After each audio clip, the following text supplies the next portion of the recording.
Hello friends, my name's Alexis and welcome to my July wrap-up.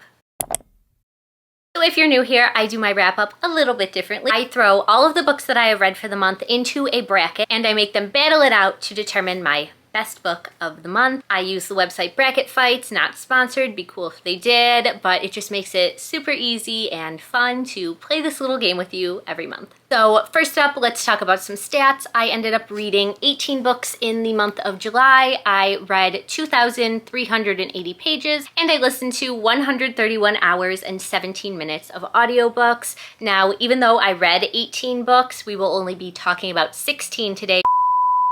Hello, editing Alexis here because I messed up. Somehow I forgot to include 4 of the books that I read in July when building this bracket, and there were 2 5 stars in there, so I'm gonna include them now. I'm gonna give you a quick little wrap up, my thoughts.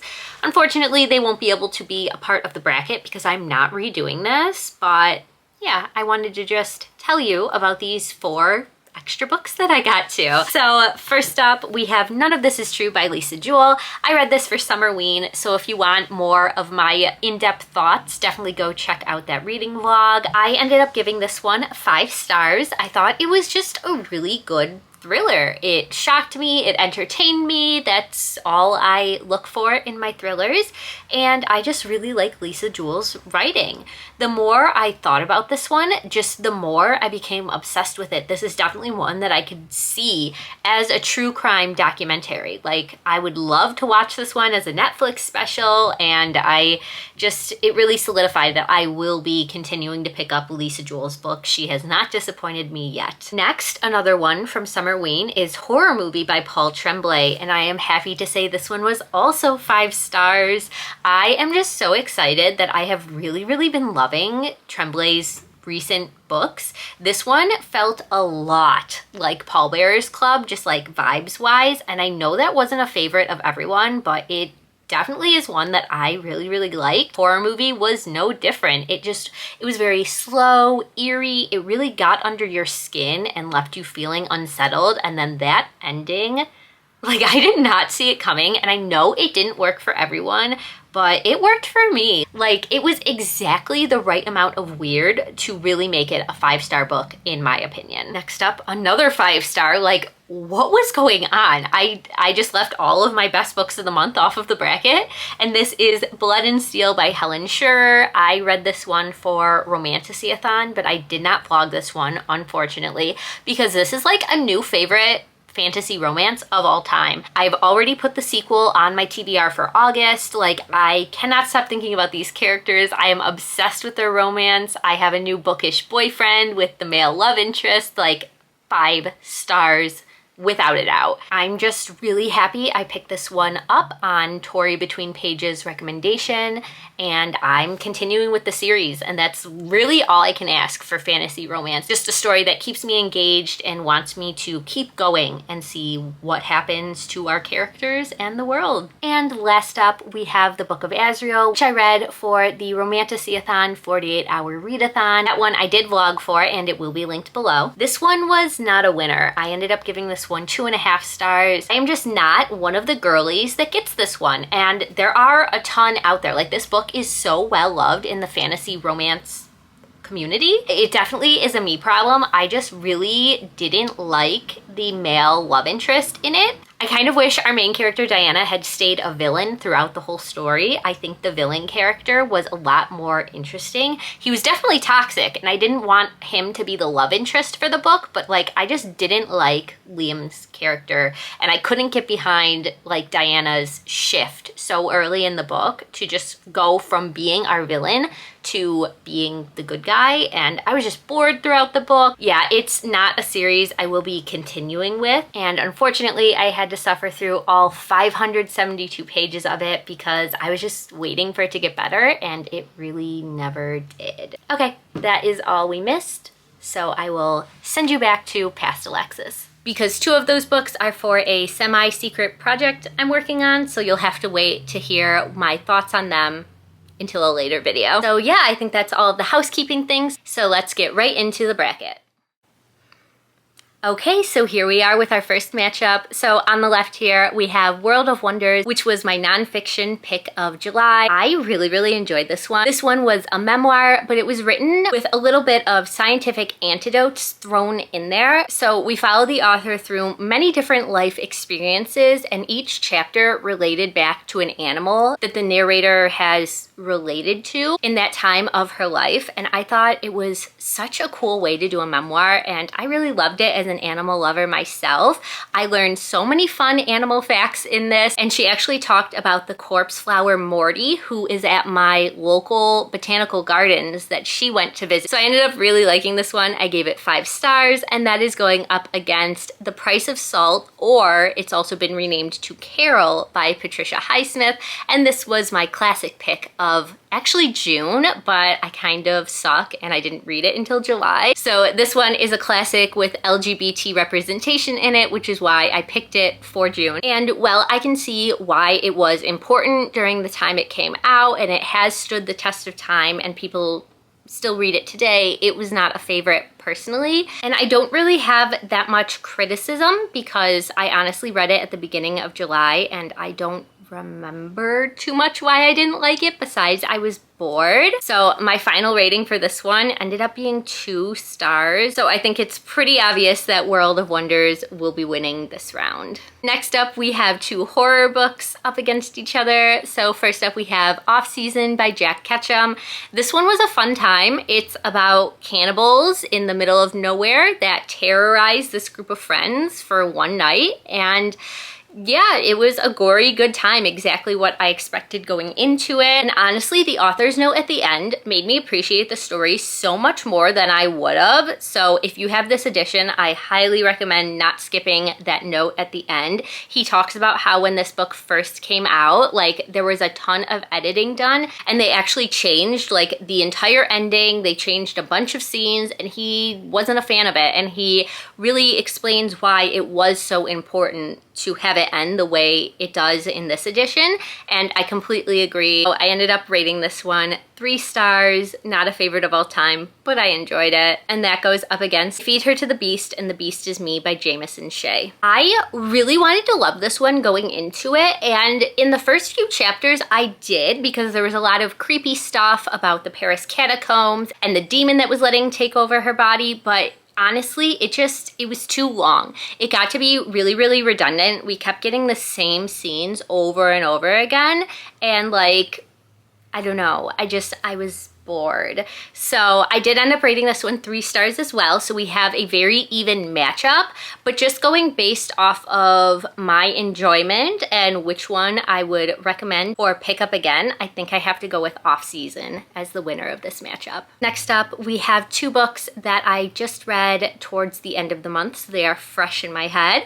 So on the left, we have the graphic novel Crumbs by Diane Sterling, and this one was really cute. It's about 2 young witches. Everybody in this world actually has some sort of magical power. Girl is a frequent patron of the boy's aunt's bakery, and they end up meeting, falling in love, all that cute shit happens, and the art style was beautiful. My only problem with this one is it was too long. I believe this one was over 300 pages, and there was this whole B-plot of the girl's internship at like this magical FBI type job, and I didn't really like that. It didn't really go anywhere. It was never really explained like why she was feeling the way she was.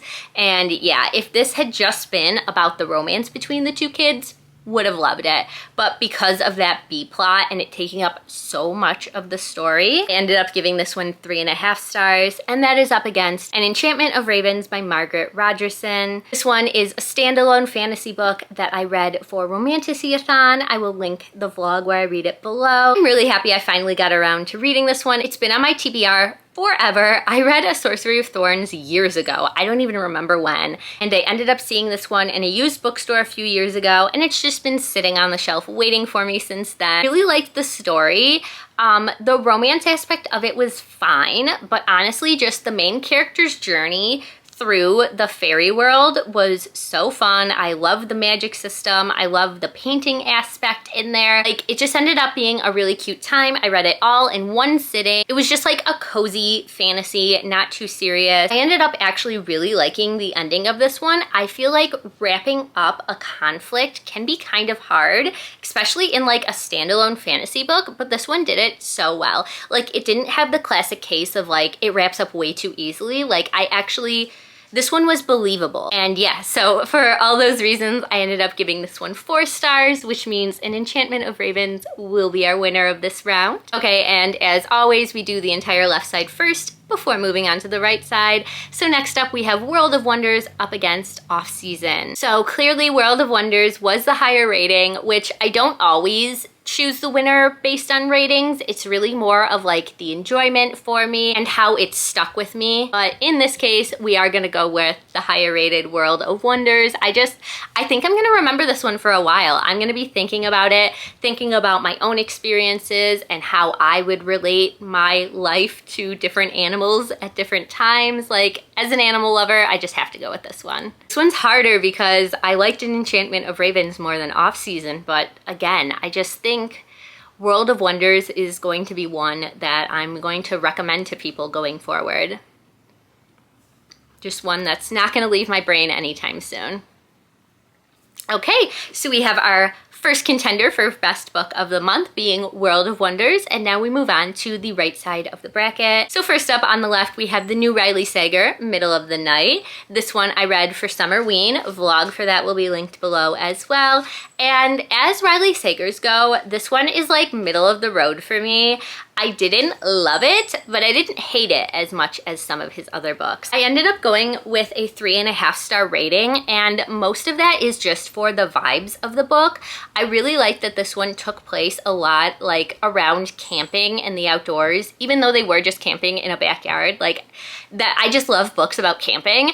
And then like, I always like Sager's writing. It always sucks me in and makes me want to finish it, but I can't go with a higher rating than that because the ending was so stupid. Like, the one twist I saw coming from the very beginning, and then the other twist was just so dumb and so unnecessary, and like, come on, we deserve better. And that one is going up against Choosing Theo by Victoria Aveline. This one I also read in the Romanticiathon vlog, and I was pleasantly surprised by this one. I honestly picked this up like on a whim. Like, I Googled sci-fi alien romances, was one of the most recommended. I checked Goodreads, it had good reviews. I downloaded it from my library and I finished it in under 24 hours, and I'm happy that I did. It ended up being a really good time. The romance was really, really good. Spicy scenes were A+. And although I didn't find myself swooning over the male love interest, I still wanted to give this one 4 stars. It even ended with my least favorite romance trope, and like, I wasn't mad about it. It like made sense in this story. Pretty obvious we are going to be choosing Theo for this round. Next up, we have my classic pick for July, and that is Fahrenheit 451 by Ray Bradbury. I can't believe it took me this long to get around to this book. I'm so happy that I finally did. It ended up being 5 stars. I am obsessed with it. I have so many quotes from it like saved in my notes app that like, they're just stuck in my head. I love it. It's just one of those books that like is always going to be important and relevant, especially right now with all of the book bans that are going on. I know it's a classic and I know people know about it, but more people need to be reading it and talking about it. Like, if you haven't read it yet, read it. This is one of those classics that literally everybody needs to read. And personally, I didn't think it was too hard to understand. Language used was very understandable. It wasn't written in like super hard classic vocabulary. I actually immediately recommended it to my boyfriend, and because I already had it out from the library, he is now also reading it before I return it. And yeah, I'm just gonna continue to yell about it. One of my new favorite classics ever. And that one is going up against The Haunting of Elkwood by Gwendolyn Kais. I really, really wanted to love this one. This one was the Full Moon Book Club pick for the month of July. I was seeing it everywhere. I was seeing really high ratings, and then I read it and I was like, what am I missing? Do I have a different copy than everybody else? I don't get the hype. I was so bored and so annoyed like the whole time. It was just the same thing happening over and over and over again. The main character just kept going back to this town and interacting with these ghosts and then like leaving and then coming back and interacting. Like, I didn't get it. And like the big reveal of like why the thing happened to the town was so obvious. Like, I didn't even think it was a reveal. And then the way they were talking about it, I was like, wait a minute, were we not supposed to know that from the beginning? Were we not supposed to suspect that's what was really going on here? So for all of those reasons, I ended up settling on a 2-star rating, and I will be unhauling my copy. So obviously Fahrenheit 451 will be our winner. Okay, this one is the first one where like, it's hurting me right now that I'm going to have to choose one of these. So first we have Diavola by Jennifer Thorne. This is one that I read for Summerween. I love it. This is going on my top favorite horror books list. This one actually scared me. I was crying. I was so scared. I had to turn all the lights on. I had to sleep with a nightlight on. Like, I loved this book. It just had such an element of creepy supernaturalness to it that it got me, and I ended up giving it a 5-star. This is definitely one that I could see myself rereading in the future, and I don't say that about horror a lot. So yeah, this is a new favorite of all time.